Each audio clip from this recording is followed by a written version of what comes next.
Permítanme recuperar mis palabras del pleno de investidura del 20 de junio del pasado año.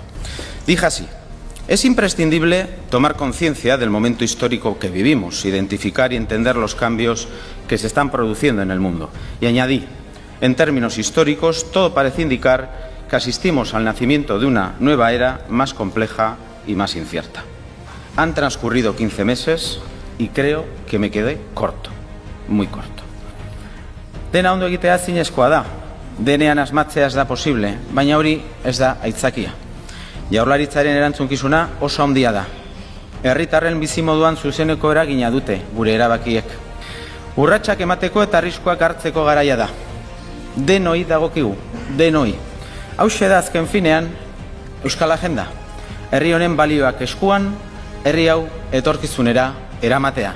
Gure etorkizuna irabastea. Itsasoa ez dago bare. Olatu eta korronteak izugarriak dira.